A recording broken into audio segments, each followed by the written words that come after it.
नमस्कार मित्रांनो, स्वागत आहे तुमचं पुन्हा एका नवीन व्हिडिओमध्ये.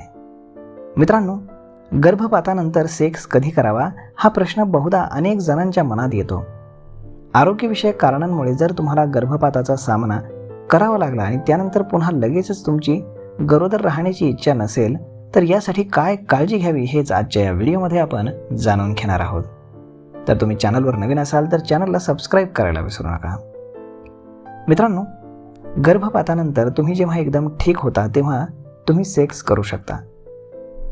तुम्हाला जर काही त्रास होत असेल, 1 किंवा 2 आठवडे योनीमार्गे रक्तस्राव होत असेल तर पुन्हा सेक्स करण्यापूर्वी काही दिवसांसाठी तुम्ही थांबा. तुम्हाला कोणतीच समस्या नसेल तेव्हा सेक्स करण्याचा तुम्ही निर्णय घ्या.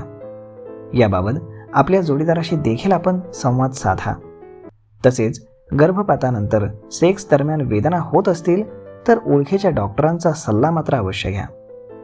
गर्भपातानंतर तुम्ही लगेचच गरोदर देखील राहू शकता, परंतु जर लगेचच गरोदर राहण्याची इच्छा नसेल तर गर्भनिरोधकाचा वापर तुम्ही करू शकता. गर्भपातानंतर कोणत्या निरोधकाचा वापर करणं योग्य आहे याबाबत ओळखीच्या डॉक्टरांना तुम्ही विचारून घ्या किंवा एखाद्या गायनाकोलॉजिस्टशी संपर्क साधा. तुम्ही कशाचा वापर केला पाहिजे हे तुमच्या वैद्यकीय समस्या अथवा गर्भपातादरम्यान झालेल्या समस्या यावरती अवलंबून असतं. उदाहरण म्हणजे जर तुमच्या गर्भामध्ये संसर्ग असेल आणि तुम्ही IUD आणि IUS या उपकरणांचा वापर संसर्ग संपेपर्यंत करू शकत नाही. जर तुम्हाला कोणतीही वैद्यकीय समस्या नसेल तरच तुम्ही कोणत्याही गर्भनिरोधकाचा वापर हा करू शकता. गर्भपाताच्या 5 दिवसांनंतर तुम्ही आपत्कालीन गर्भनिरोधकाचा वापर हा करू शकता.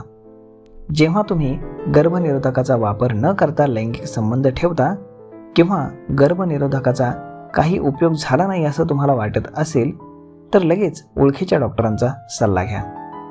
गर्भपात होऊन 5 दिवसही झाले नसतील तर गर्भनिरोधकाचा वापर करण्याची बिलकुल गरज नाही, हेही लक्षात असू द्या.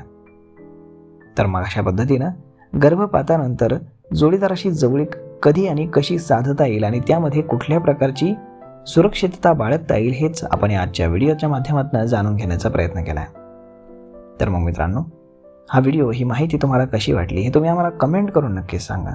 आणि जर आवडली असेल तर आपल्या जवळच्या मित्रमंडळींसोबत देखील हा व्हिडिओ तुम्ही शेअर करायला विसरू नका.